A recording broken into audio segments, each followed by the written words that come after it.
میں ایک ضرور پوچھوں گا کیونکہ اس بحث کو اب گھسیٹ کے سیاست کی دنیا میں بھی چلی گئی ہے۔ ایک موقف یہ بھی آ رہا ہے کہ جی اب یہ اور مزید کیس نہ سنیں جب تک اس کا فیصلہ نہیں ہوتا، اور وہ جو کیسز انہوں نے سنے اور پھر جو پی ٹی آئی ہے وہ اپنے اس کو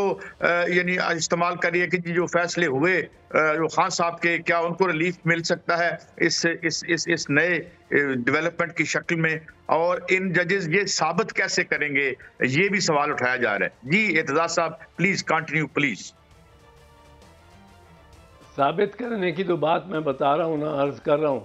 کہ یہ ثبوت تو دیں گے کمیشن کے سامنے۔ کمیشن کے بارے میں بالخصوص عرض کروں گا ابھی 1 منٹ میں، وہ تو دیں گے وہاں، اور وہاں ہوگا ثابت یہ سچ بول رہے ہیں یا غلط بیانی کر رہے ہیں۔ میرے خیال میں ایسی غلط بیانی ہو ہی نہیں سکتی جو 6 ہائی کورٹ کے جج اتنے اسپیسیفک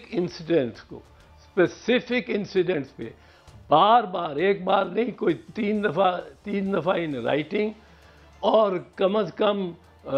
2-4 دفعہ ہوگا انٹریکشن اورلی وربلی، اپنے چیف جسٹس سے تو لازمی ہوتا رہا ہوگا کہ یہ آپ کچھ نہیں کر رہے اس معاملے میں۔ جب 3 دفعہ ان رائٹنگ وہ لا سکتے ہیں پورے سال کی دورانیے میں، تو وہ یہ ایک ان کی سچائی کی دلیل ہے۔ اچھا، لیکن اس میں یہ عرض کر دوں کہ یہ اتنا بڑا واقعہ ہے کہ یہ آسانی سے اٹ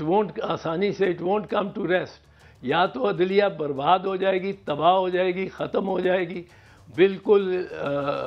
ایک غیر فعال اور یہ جو ہوتا ہے مفلوج ہو جائے گی، لیکن یا پھر اس سے نکلے گی تو کندن اور سونا بن کے نکلنے کا ایک ہی طریقہ ہے کہ اس کو سیریسلی لیا جائے، ان کو پرائما فیسائی تسلیم کیا جائے کہ پرائما فیسائی یہ درست بول رہے ہیں۔ کوئی ضرورت نہیں ہے ہمیں اداروں کو اداروں سے لڑانے کی، پر یہ دیکھنا چاہیے ہمیں کہ کیا ہمارے اداروں میں کوئی روگ ایلیمنٹس ایسے ہیں جو اس قسم کے کام کیے جا رہے ہیں جو نہیں ہونے چاہیے۔ عدلیہ آزاد ہونی چاہیے، اور اس سلسلے میں میں سمجھتا ہوں ایک ہی قسم کا فورم میری ادنا سی رائے ہے، پر آپ دیکھیں گے جو کہ خود قاضی فیض عیسیٰ صاحب جس کا تذکرہ کرتے رہے ہیں، اور جس کا تذکرہ ان کے ساتھی جج کرتے رہے، جب عمر عطا بندیال صاحب ایک بینچ بنا کے سارے کام اسی بینچ سے کراتے تھے، تو یہ کہا جاتا تھا کہ سینئر ججز کو کیوں نہیں بٹھایا، اور سینئر ججز آپ 6 سب سے سینئر ججز، 9 سب سے سینئر ججز کا بینچ بنا دیں، 1 2 3 4 5 6 7 8 9، اور اس سے کسی کو نہیں کوئی اعتراض ہوگا، اور وہ بینچ بیٹھ کے یہ دیکھے صرف اسلام آباد ہائی کورٹ کے ججز کے حد تک نہیں، اگر اسلام آباد ہائی کورٹ کے 8 میں سے 6 ججز یہ دستخط کر کے دے دیتے ہیں کہ جی ہمارے ساتھ ہم پہ دباؤ ڈالا جاتا ہے، ہم سے ججمنٹس ڈرا دھمکا کے اور اغوا کاری بھی کر کے اس طرح لی جاتی ہیں، ہماری پریویسی میں آڈیو ٹیپس ویڈیو ٹیپس لگائی گئی ہیں، یہ کس نے لگائی ہیں، یہ سب پتہ لگنا چاہیے۔ تو وہ پھر پہلے سینئر موسٹ 9 ججز should take cognizance of this matter, کیونکہ یہ اگر اسلام آباد ہائی کورٹ میں ہے تو اس طرح کے پریشرز لاہور ہائی کورٹ کے ججز پہ بھی ہوں گے، سندھ ہائی کورٹ کے ججز پہ بھی ہوں گے، کوئٹہ ہائی کورٹ کے ججز پہ بھی ہوں گے، پشاور ہائی کورٹ کے ججز پہ بھی ہوں گے، ان پہ کیوں نہ ہوں گے؟ کیا یہی صرف ہیں جن کو اس طرح ٹریٹ کیا گیا ہے یا ان سے ایسا سلوک کیا گیا ہے؟ یہ پرکھنا، پتہ رکھنا، یہ سب سے کلیدی اور ضروری کام ہے، اور اس وقت ریاست کی سب سے پہلی ڈیوٹی ہے۔ میں آپ کو بتاؤں، اگر ہماری عدلیہ بے وقار ہو جائے اور لوگوں نے کہا کہ ان پہ تو دباؤ ڈال کے اور ان سے فیصلے لیے جا سکتے ہیں، تو آپ کو پتہ ہے جو پیسہ باہر سے آتا ہے، جتنا سرمایہ باہر سے آتا ہے، وہ سرمایہ کیوں آئے گا؟ وہ جو مکنزی اینڈ کمپنی سے $2 ارب لانے سے پہلے کوئی آپ پروجیکٹ کا MOU کر بھی لیں، ایم او یو کے بعد وہ کرتے ہیں یہ ہے کہ وہ میکنزی اینڈ کمپنی جیسی کمپنیوں سے فورینسک آڈٹ کراتے ہیں، عدلیہ کا فورینسک آڈٹ. اس میں رشوت ثانی نہیں دیکھتے سر، اس میں دیکھتے ہیں کہ کتنی تاخیر ہوتی ہے ججمنٹس میں. کو اس ڈیولپمنٹ میں کے بعد کوئی ریلیف کی جو اشارے یا باتیں کر رہی ہے پی ٹی آئی، وہ ایک دیوانے کا خواب ہے یا کیا ہے؟ اس پہ بھی کائنڈلی کمنٹ، اپنی بات بھی مکمل کریں جناب ارتضیٰ حسن صاحب. نہیں، اس پہ تو دو آراء ہو سکتی ہیں، اور ضروری نہیں ہے کہ ان ججز کے خلاف اگر کچھ کسی کی رائے بن بھی جائے تو وہ یقیناً وہ جج جو ہیں وہ اور ان کے فیصلے جو ہیں وہ کالعدم ہو جائیں گے. اس میں ایک پاسٹ اینڈ کلوز ٹرانزیکشنز کا ہوتا ہے. فیصلے آپ سے کہہ رہے ہیں کہ کالعدم ہو سکتے ہیں. ہاں، لیکن یہ اتنا بڑا واقعہ ہے پاکستان میں. کسی ہائی کورٹ کی پوری تاریخ، لاہور ہائی کورٹ کے 150 سالہ تاریخ میں یہ آپ کو نہیں ملے گا کبھی کہ کسی جج نے، ایک جج نے بھی شاید لکھ کے دیا ہو کہ ہم پہ، میرے پہ پریشر ہے، یا کہا ہوگا تو زبانی کہہ دیا ہوگا چیف جسٹس صاحب کو کہ میرے سے کیس ہٹا کے کسی اور کے سامنے لگا دیں. پر یہ تو 6 ججز پرسسٹنٹلی اپنے ذاتی تجربات کے متعلق، اپنے ذاتی، کوئی ان میں سیاسی گروہی تجربہ نہیں ہے، ذاتی تجربات کے مطابق پرسسٹنٹلی ایک تواتر کے ساتھ چیف جسٹسز اسلام آباد ہائی کورٹ اور چیف جسٹسز آف پاکستان کے نوٹس میں لاتے رہے ہیں کہ یہ ہمارے ساتھ ہو رہا ہے، یہاں یہ ہمارے سے ججمنٹس کو لینے کے لیے یہ دباؤ ڈالا جا رہا ہے، جس میں الیکٹرک شاکس کا بھی انہوں نے ذکر کیا ہے. اور ظاہر ہے جج سے تو نہیں کر سکتے، اس کے کسی قریبی شخص پہ کیا ہوگا. تو یہ چیزیں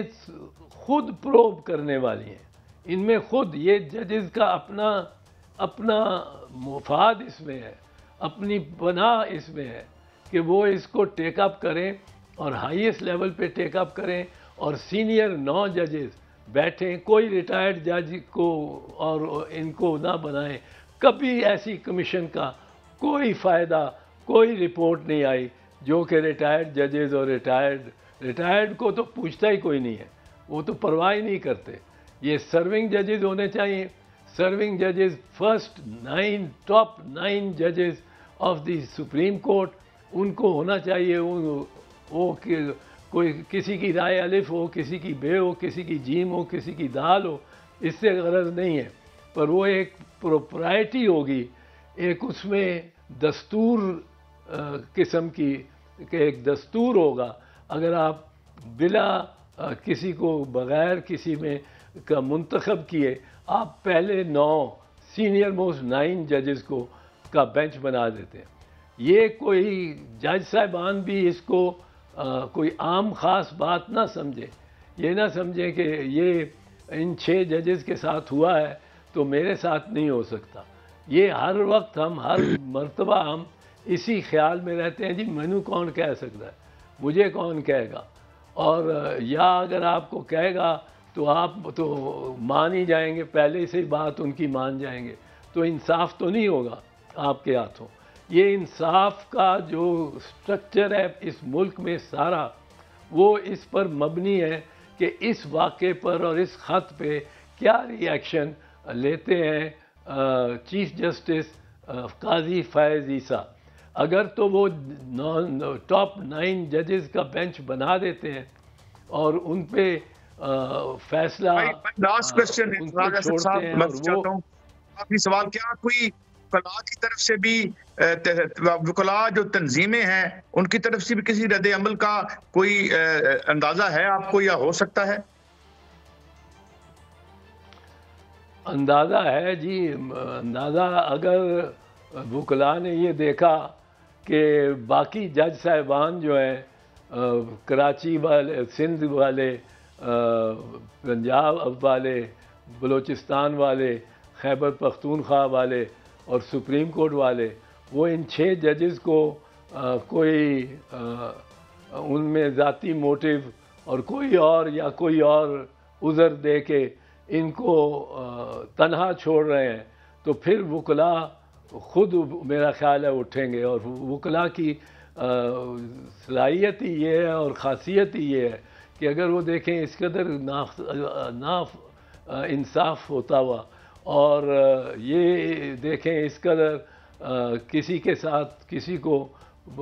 تھرون بیفور دا ولفز، جس طرح افتخار محمد چودھری کو کیا تھا. افتخار محمد چودھری میں اور میاں سعید الزمان صدیقی میں کیا فرق تھا؟ سعید الزمان صدیقی بھی چیف جسٹس تھے جن کو پرویز مشرف نے ہٹایا تھا، اور وہ اپنا بستر باندھ کے اور کراچی اسی شام چلے گئے تھے. افتخار محمد چودھری کا فرق یہ تھا کہ اس کو انہوں نے کہا کہ آپ استعفیٰ دو، تو اس نے کہا کہ میں نہیں دیتا، اور وہ ڈٹ گیا. اگر یہ 6 اس طرح سامنے آئے ہیں تو یہ تو بہت بڑا ٹرن اباؤٹ کرا سکتے ہیں، کیونکہ ان کی دلیری میں اور ان کی